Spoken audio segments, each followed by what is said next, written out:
दिल्ली से लाल आतंक के खात्मे पर महामंथन बैठक के बाद केंद्रीय गृह मंत्री अमित शाह की प्रेस कॉन्फ्रेंस। शाह बोले मार्च 2026 तक खत्म करेंगे नक्सलवाद।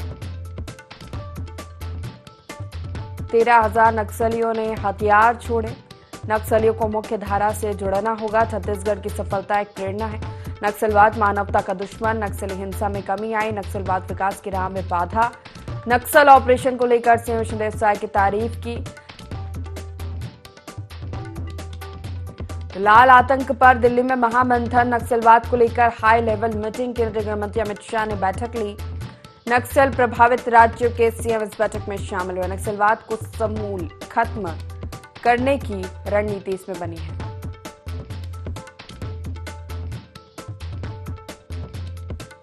लाल आतंक के खात्मे पर महामंथन दिल्ली में, और इसी पर ज्यादा जानकारी लेंगे हमारे साथ स्टेट हेड निधि प्रसाद जुड़ गई है लाइव। निधि, लाल आतंक के खात्मे पर जिस तरह लगातार राज्य के साथ केंद्र सरकार काम कर रही है, एक बार फिर एक बड़ी सफलता के बाद दिल्ली में महामंथन, एक बार फिर रणनीति बनी और एक बार फिर वही दोहराया गया कि 2026 तक छत्तीसगढ़ को नक्सलवाद से मुक्त करना है।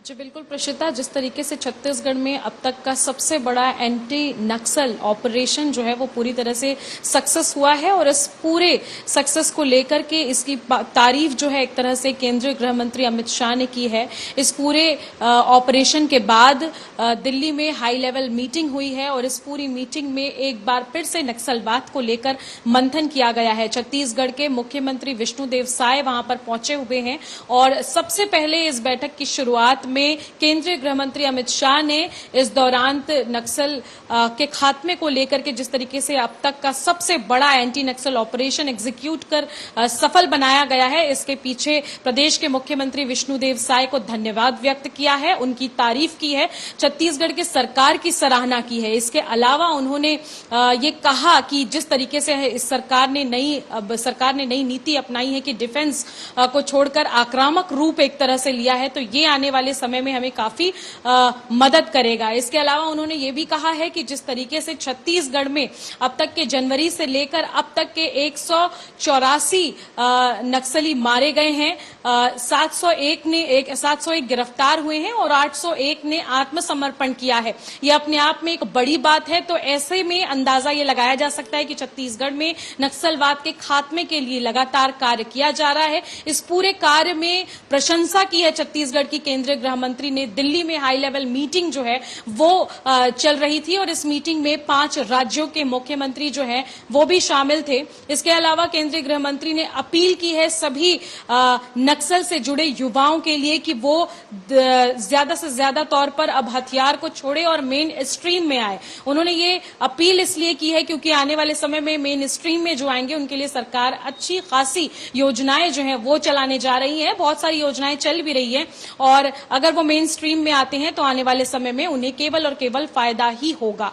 तो जिस तरीके से छत्तीसगढ़ का सबसे बड़ा एक सफल एंटी नक्सल ऑपरेशन चलाया गया, जिसमें छत्तीसगढ़ के शासन और प्रशासन दोनों को ही सफलता प्राप्त हुई है। इस सफलता को लेकर अब इसकी पूरी तारीफ जो है वो दिल्ली में की जा रही है। प्रदेश के मुख्यमंत्री की तारीफ जो है वो की है केंद्रीय गृह मंत्री ने। इसके अलावा उन्होंने सभी राज्यों के जितने भी नक्सल से जुड़े युवा हैं उन्हें हथियार छोड़ने के लिए अपील किया है। तो प्रशिता, ये अपने आप में ही काफी प्रीशियस मोमेंट है कि जिस तरीके से छत्तीसगढ़ के कार्यों की सराहना की जा रही है। एक बात और कही है केंद्रीय गृह मंत्री ने कि लगातार नक्सलवाद के खात्मे की ओर अग्रसर होकर वहां के जो गांव के अंचल है, गांव के इलाके हैं, उनकी तरफ विकास के जो कदम है वो बढ़ते चले जा रहे हैं। लगातार उनके विकास हो रहे हैं। इसके अलावा कई गांव में इलेक्शन भी इस बार पहली बार हुए हैं, जहां पर पहले इलेक्शन शांतिपूर्ण तरीके से नहीं हुआ करते थे। तो ये सारी चीजें अपने आप में एक बड़ी बात है, अपने आप में काफी सफल बात इसे कही जा सकती है। इसके अलावा सरकार ने नक्सलियों के वित्तीय पोषण को भी रोका है, इसका भी जिक्र केंद्रीय गृह मंत्री ने इस बैठक के दौरान किया है। कुल मिलाकर छत्तीसगढ़ सरकार के इस सबसे बड़े एंटी नक्सल ऑपरेशन की सफलता पर केंद्रीय गृह मंत्री अमित शाह ने सरकार की तारीफ की है। जी बिल्कुल, देखा जाए तो नक्सल पीड़ितों को लेकर भी कोई चर्चा हुई है, सुविधाएं पहुंचाने को लेकर बात की जाए जिस तरह चर्चा पेंशन देने की उनको पहले हुई थी।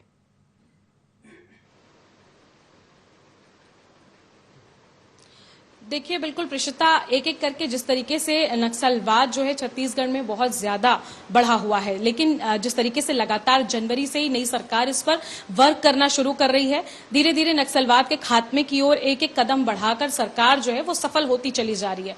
और एक तरह से सरकार का नारा भी है कि आने वाले 2025 तक छत्तीसगढ़ से नक्सलवाद का खात्मा किया जा सके। तो अभी भी इस पूरे मुद्दे पर अग्रसर है सरकार। और इसके अलावा बात अगर नक्सल प्रभावित क्षेत्रों के लोगों को पेंशन की है, तो आने वाले समय में जिस जिस तरीके से गांव में विकास शुरू होगा, ये सारी चीजें भी धीरे धीरे गति लेती चली जाएगी। और अभी भी क्योंकि नक्सलवाद के नक्सली इलाकों के कुछ गांव ऐसे हैं जहां हर बार मैंने जिक्र किया है कि मूलभूत सुविधाओं के लिए भी लोग काफी चिंतित रहते हैं, काफी परेशान रहते हैं।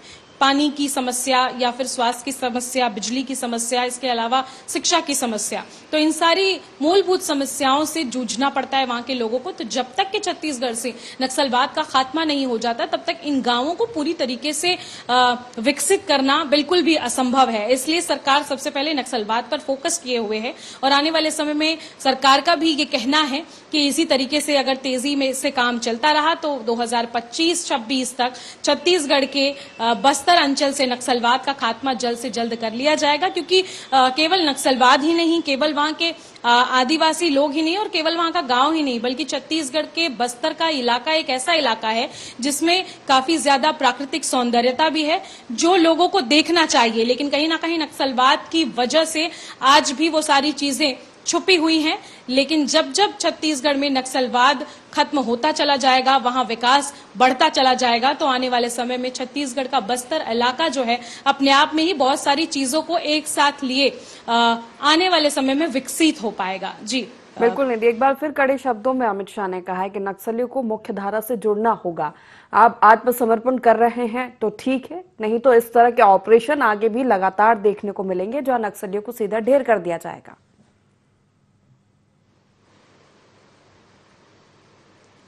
देखिए प्रिशिता, एक लाइन उन्होंने कही है कि जिस तरीके से हमने डिफेंस का तरीका आप छोड़कर आक्रामक तरीका अपनाया है, ये लाइन भी उन्होंने इसीलिए कही है क्योंकि जहां जहां तक डिफेंस की बात आती है, डिफेंस का एक तरीका जो है अपनाया था सरकार ने। पूर्ववर्ती सरकार की अगर मैं बात करूं तो उन्होंने भी डिफेंस का तरीका अपनाया था, लेकिन कहीं ना कहीं नक्सलवाद जो है वो जड़ से खत्म होता नजर नहीं आया था। यही सोचकर आने वाली नई सरकार जो है वो कहीं ना कहीं डिफेंस का तरीका छोड़कर आक्रामक तरीका अपना रही है और आक्रामक तरीकों के रिजल्ट जो है प्रिशिता, वो हमें देखने को मिल रहे हैं कि जिस तरीके से मैंने आपको आंकड़ों का जिक्र किया कि जनवरी से लेकर के अब तक 184 नक्सली मारे गए हैं, 701 ऐसे नक्सली है जो गिरफ्तार हुए हैं, इसके अलावा 801 नक्सलियों ने आत्मसमर्पण किया है। तो अगर ये पूरा आंकड़ा एक साथ जोड़ा जाए तो बहुत ज्यादा का आंकड़ा होता है।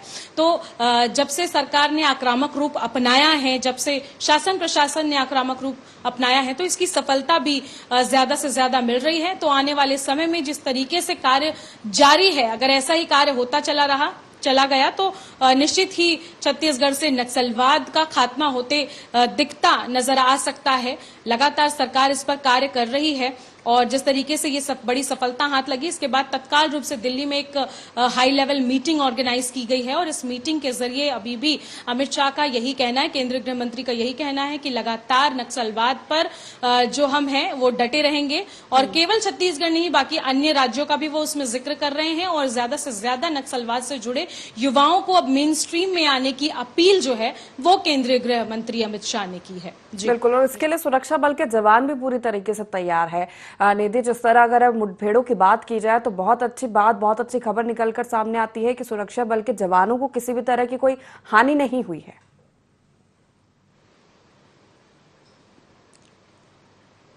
देखिए प्रिशिता, इसमें मैं एक बात कहना चाहूंगी कि जिस तरीके से सुरक्षा बल की अगर जवानों की हम बात करते हैं तो उस दौरान जब हम IND-24 उस मौके पर था, ग्राउंड जीरो से रिपोर्ट कर रहा था, तो हमने देखा कि सारे सुरक्षा बल वहां से एक एक नक्सलियों की लाशें अपने कंधों पर लेकर बाइक से निकल रहे थे, जंगलों के रास्ते होते हुए। उस दौरान केवल उसमें पुरुष ही नहीं बल्कि महिला कमांडेंट भी शामिल थी, और ये सारे DRG के जवान हैं। DRG वो है जिसमें जो नक्सली जिन सारे नक्सलियों ने आत्मसमर्पण किया, उन्हीं सारे नक्सलियों की भर्ती जो है DRG के रूप में की गई है। यानी कि वो अंदर के जंगलों का रास्ता बखूबी जानते हैं, किस किस तरीके से नक्सली अपना ट्रेनिंग सेंटर लगाते हैं वो जानते हैं, किस किस इलाकों से वो होकर गुजरते हैं वो सारी बातें ये जानते हैं। तो कहीं ना कहीं DRG के जो जवान हैं, इनकी ये सारे नॉलेज जो है पुलिस वालों के लिए काफी मददगार होता है। एक बात का जिक्र मैंने और भी किया था कि ये प्लानिंग सिर्फ एक दिन नहीं बल्कि काफी दिनों से चल रही थी, क्योंकि पुलिस के जितने भी वहां पे कमांडेंट है, जो नक्सल ऑपरेशन के हेड्स हैं, उनकी एकदम पुख्ता सूचना पर ये सारा ऑपरेशन शुरू किया गया, प्लान किया गया। प्लान करने के बाद उन्हें 3 अक्टूबर को एग्जीक्यूट किया गया। इस पूरे प्लान को एग्जीक्यूट करने में जो भी समय लगा और जो भी परेशानियों का सामना करना पड़ा, अंततः प्लान एग्जीक्यूट होने के बाद उस पर सफलता DRG के जवानों को, पुलिस को और नक्सल ऑपरेशन हेड्स को मिली। और नतीजा हम सभी के सामने है कि आज जो केंद्रीय गृह मंत्री अमित शाह है वो छत्तीसगढ़ सरकार की तारीफ कर रहे हैं, छत्तीसगढ़ शासन की तारीफ कर रहे हैं। इसके अलावा जो प्रदेश के मुखिया हैं उनकी खासतौर पर तारीफ की जा रही है, सराहना की जा रही है कि उन्होंने एक जो छूट दे के रखी है सारे पुलिस प्रशासन को, नक्सल ऑपरेशन हेड्स को, कि वो अपनी तरफ से जो भी उनको स्थिति लगे वो कर सकते हैं। और नतीजा लाल आतंक के खात्मे को लेकर राज्य के साथ केंद्र सरकार भी सख्त लगातार रणनीति बनाई जा रही है। तो एक बार फिर एक बड़ी सफलता के बाद महामंथन दिल्ली में केंद्रीय गृह मंत्री अमित शाह ने करी थी। बहुत शुक्रिया हमारे साथ जुड़ने के लिए।